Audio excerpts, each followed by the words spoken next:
today's video, we are going to discuss the economic PYQ from 1979 to 2024. Today's topic we are doing is the capital market. Capital market का part 1 हम पहले से ही कर चुके हैं. अगर आपने नहीं देखा है तो आप YouTube पे जाके देख सकते हैं, जिसका लिंक डिस्क्रिप्शन में है. Today we are going to discuss the capital market part 2.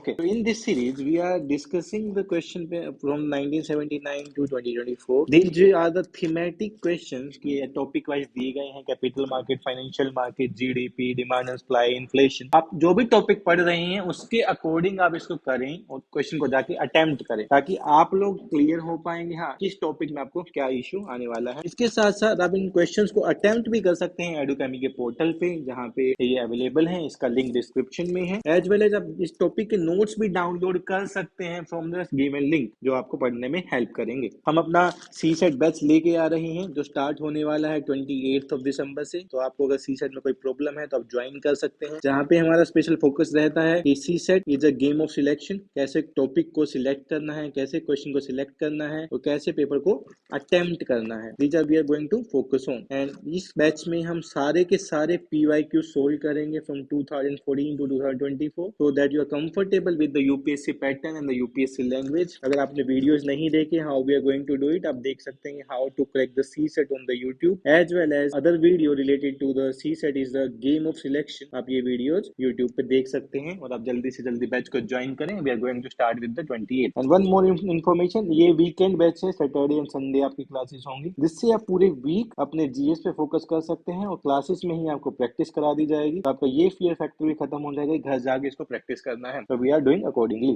तो चलिए शुरू करते हैं capital market part 2. The first question of the capital market part 2 is with reference to the IFC masala bonds sometimes seen in news, which of the statements given is are correct. Masala bonds जो वो bonds हैं India release करता है for getting the foreign currency. ये foreign में release किए जाते हैं. तो first statement is international financial corporation which offers these bonds is an IFC is an arm of World Bank. This statement is correct. IFC is an arm of World Bank. As well as these are the rupee denominated bonds and are a source of debt financing for the public and private sectors. So this statement is given here. These are the rupee denominated bonds and that type of instruments. So this statement is also correct here. So the answer of this question will be C. Both 1 and 2 are the correct answer. This question was asked in 2016. In the last 2015, the masala bond was launched by the government of India. इसलिए ये question पूछा गया था.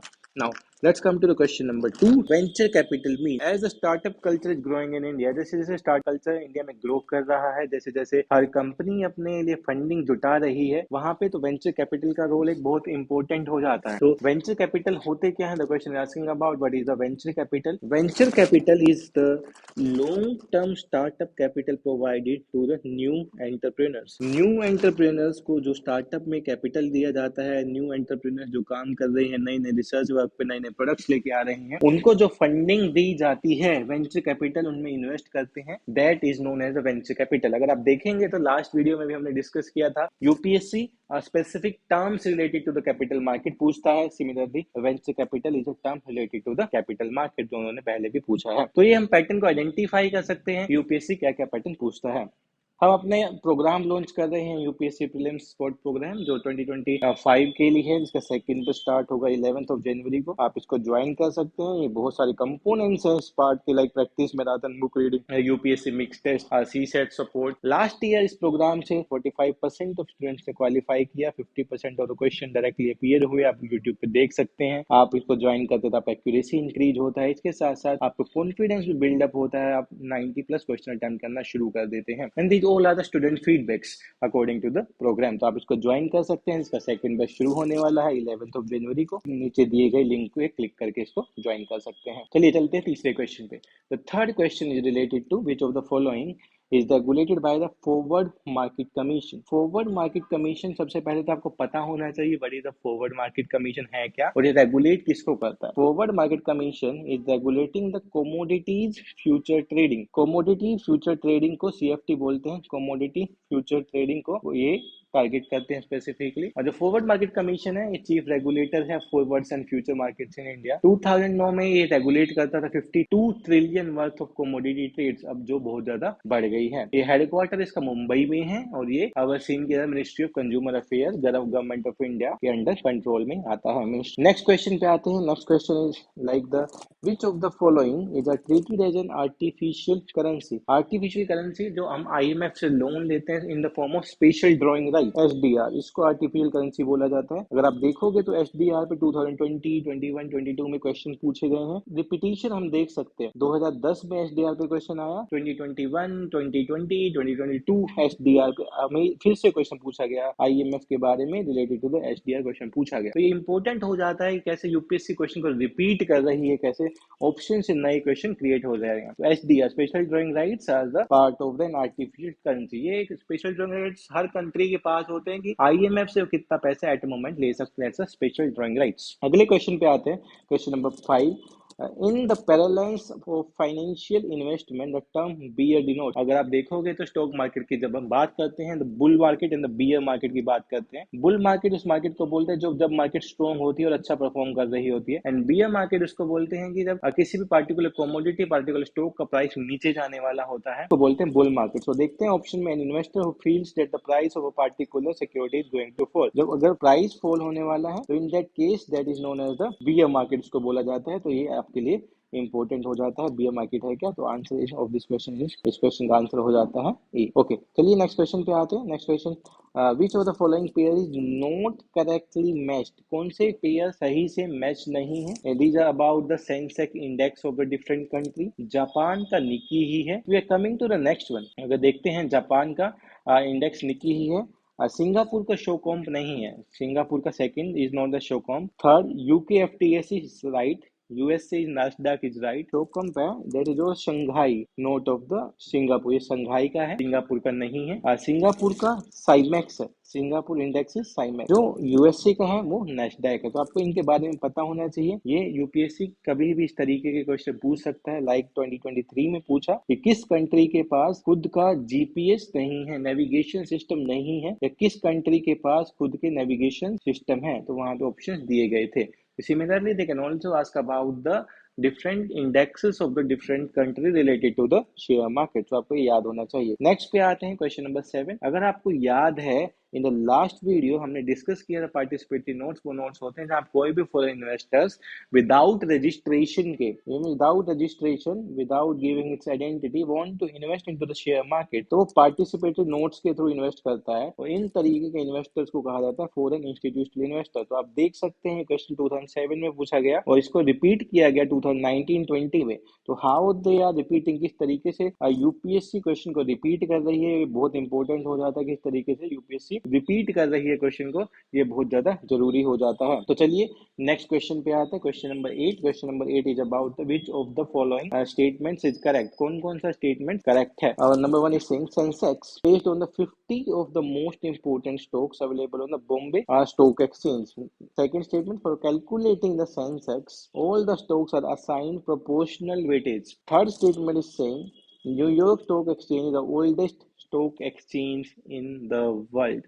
ये सारी statement है। Amsterdam stock exchange जो है consider as the oldest chain that started in the 1602। So third statement become incorrect here, ये स्टेटमेंट गलत हो जाता है। न्यूयॉर्क स्टॉक एक्सचेंज जो था वो स्टार्ट हुआ है 1792 में, where as the Amsterdam stock exchange started in 1602. So third is not correct. If I'm eliminating the third statement, I can eliminate the B and C, and I left with the two options, option number A and option number D.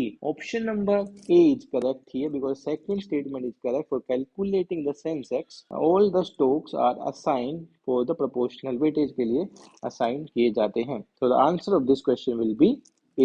Answer this question will be A. Now let's come to the question number 9. The question number 9 is related to the debenture holder of a company are its debenture जो holders होते हैं company के, उनको क्या बोला जाता है। This is a question they are known as the creditors of the company. Creditors debenture holders को माना जाता है कि they are the mainly creditors of the company. तो आपको सिंपल सिंपल टर्म्स है स्टॉक मार्केट शेयर मार्केट्स के, debentures are the creditors. Next question पे आते हैं। Global capital outflow to developing country increased significantly during the 90s. In the view of the East Asian financial crisis and the Latin American experience, which type of inflow is good for the host country? Host country के लिए कौन सा type flow का अच्छा रहेगा? Commercial loan, FDI, FPI, external commercial borrowing. Foreign direct investment सबसे stable माना जाता है इन्वेस्टमेंट किसी भी कंट्री के लिए during the crisis, during inflation, कोई भी टाइम होगी फॉरेन डायरेक्ट इन्वेस्टमेंट को ही माना जाता है, क्योंकि वहां पे एसेट्स बिल्डिंग, आपका कैपिटल इंफ्रास्ट्रक्चर बन रहा है। जबकि foreign institutional investor share market में इन्वेस्ट कर रहे हैं। जैसे ही कंट्री का जीडीपी या ग्रोथ रेट थोड़ा बहुत इधर उधर या कम ज्यादा होता है, in that case they withdraw their amounts लेके दूसरी कंट्री में इन्वेस्ट कर देते हैं। जबकि एफडीआई में ऐसा नहीं, क्योंकि यहाँ पे आप इंफ्रास्ट्रक्चर बिल्डअप कर रहे हैं। तो the option number B is the right answer. Next question पे आते हैं। Consider the following: market borrowing, treasury bill, special security issued by the RBI. Which of the following are considered as the internal debt? किसको consider किया जाता है? Market borrowing is internal debt. Yes, government market से borrow करती है, treasury bill के through borrow करती है government, and special security RBI भी इशू करती है। इन सारे इंस्ट्रूमेंट्स के थ्रू गवर्नमेंट बोरो करती है। तो answer this question will be D. ये सारी बोरोइंग्स के through we are going through it. Sensex का meaning rise in the Sensex means bull market के बारे में यहाँ बात हो रही है कि सेंसेक्स राइज का मीनिंग क्या है। सेंसेक्स जब बढ़ रहा होता है मीन सारी ग्रोथ कंट्री का इंक्रीज हो रहा है, यहाँ पे ग्रोथ कंटिन्यूसली बढ़ रही है एंड पॉजिटिव सेंटीमेंट है कस्टमर्स का मार्केट के against. The answer of this question will be C. And overall rise in the prices of shares of group of company registered with the Bombay Stock Exchange. So answer of this question is C. Continuously price बढ़ रहा है, company registered with the Bombay Stock Exchange. Next question पे आते हैं। Next question is the real owners of the company. Real owner of the company कौन होते हैं? Real owner of the company are the those owners जिनके पास उनके equity shares हैं। Means those who have the equity shareholders are the real owner of the company. So the answer of this question will be C. The equity shares are the real owner of the company. And debenture holders तो creditors होते हैं। Debenture holders are the creditors of the company, हमने पहले भी देखा। तो आप यहाँ पे फिर से देख सकते हैं कि किस तरीके से यूपीएससी ने इसको रिपीट किया क्वेश्चन को, कहाँ से ऑप्शन से उठा के उन्होंने क्वेश्चन पूछा गया। So these are the question of the capital market.